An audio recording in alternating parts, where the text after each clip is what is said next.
जय श्री राधे। पूज्य श्री सद्गुरुदेव भगवान के चरणों में प्रणाम। कल हमने सुना था पूज्य श्री बंका जी के जीवन चरित्र में कैसे पूज्य श्री बंका जी की पूज्य श्री भाई जी श्री हनुमान प्रसाद जी पोद्दार जी से भेंट हुई। ये भारत भूमि को पावन करने वाले रस सिद्ध संत, सुप्रसिद्ध हिंदी धार्मिक पत्रिका कल्याण के यशस्वी आदि संपादक हैं। ये श्री बंका जी के गुरुदेव हैं।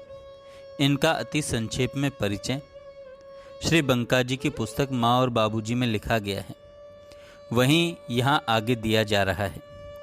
आइए पूज्य श्री भाई जी का जीवन एक झलक में। लेखक श्री जगदीश प्रसाद जी शर्मा भगवान के विशेष कार्य हेतु राजस्थानी अग्रवाल जाति के पोद्दार कुल में विक्रम संवत 1949 आश्विन कृष्ण 12 शनिवार 17 सितंबर 1892 को शिलोंग आसाम में आपका आविर्भाव हुआ था। श्री हनुमान जी महाराज की कृपा के फलस्वरूप जन्म होने से आपका नाम रखा गया हनुमान प्रसाद। आपके जीवन में आरंभ से ही देश सेवा समाज सेवा की प्रवृत्ति प्रबल थी और आपने स्वदेशी आंदोलन में खुद शुद्ध खादी प्रयोग का व्रत ले लिया, जिसका निर्वाह आजीवन हुआ। आपका श्री अरविंद घोष आदि से निकट संपर्क था।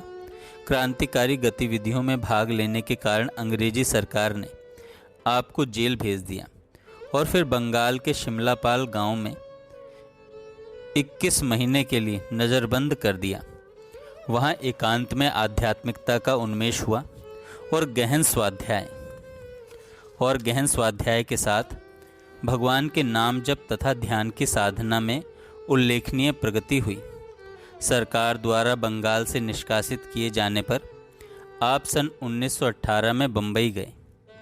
वहां लोकमान्य तिलक, लाला लाजपत राय, महात्मा गांधी, मालवीय जी, संगीताचार्य श्री विष्णु दिगंबर जी आदि से घनिष्ठ संपर्क हुआ। बंबई निवास की अवधि में समाज सेवा तथा साधना दोनों ही महत्वपूर्ण रही।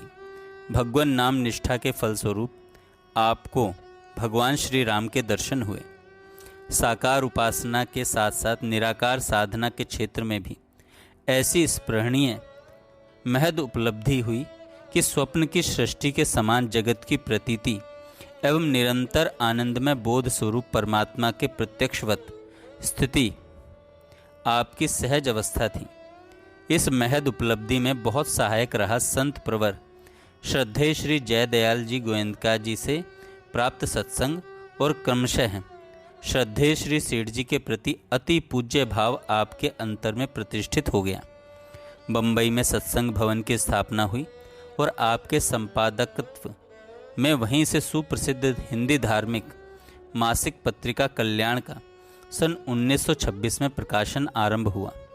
वहां चौपाटी पर पारसी प्रेत से साक्षात वार्तालाप होने पर उनके उद्धार के लिए आपने गया में श्राद्ध करवाया। फिर अनेक दिव्य लोकों से आपका संपर्क स्थापित हुआ।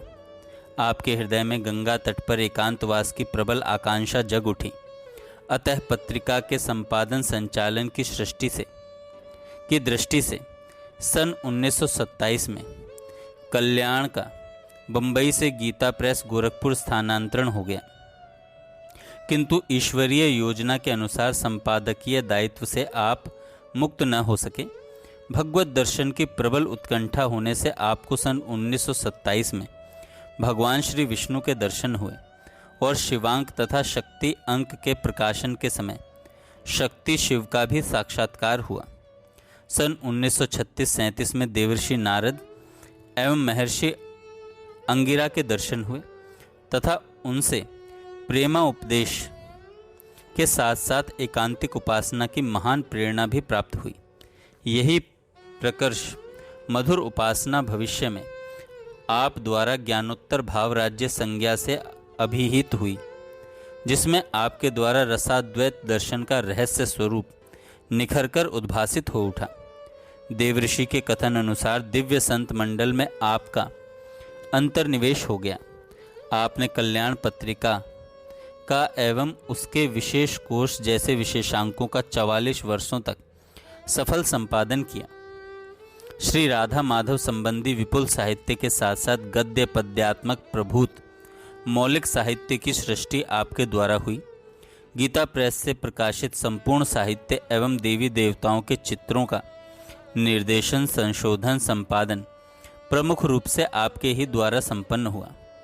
आप त्रस्त, रुग्ण, विकलांग मानव की सेवा में सदा तत्पर रहे। गो हत्या बंदी के लिए सन 1966 में जो अखिल भारतीय गो रक्षा आंदोलन हुआ, उसके नेतृत्व करने वाले 7 प्रधान कर्णधारों में से एक आप भी थे। सब धर्मों को आदर देते हुए आप हिंदू धर्म, हिंदू संस्कृति, हिंदू आदर्शों के हृदय से अनन्य पुजारी थे। आपने श्री राम जन्मभूमि एवं श्री कृष्ण जन्मभूमि के उद्धार में प्रमुख सहयोग दिया। राय बहादुर सर एवं भारत रत्न जैसी राजकीय उपाधियों के प्रस्तावों को आपने व्याधि समझकर अस्वीकार कर दिया।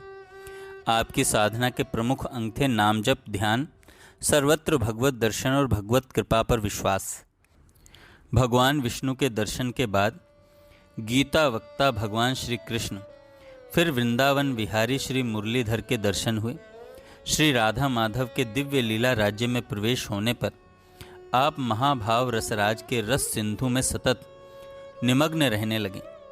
गंभीर निमग्नता के फलस्वरूप भीतर बाहर सर्वत्र ही श्री राधा माधव में हो गया। भीतर बाहर सर्वत्र ही श्री राधा माधव में हो गया। भाव समाधि की सघनता के कारण कई घंटे बहाई की सर्वथा विस्मृति रहती। दिव्य लोकोत्तर भागवती स्थिति में सतत स्थिति होने से उनके स्थूल कलेवर में श्री राधा माधव युगल नित्य अवस्थित रहकर उनकी संपूर्ण चेष्टाओं का नियंत्रण संचालन करने लगे।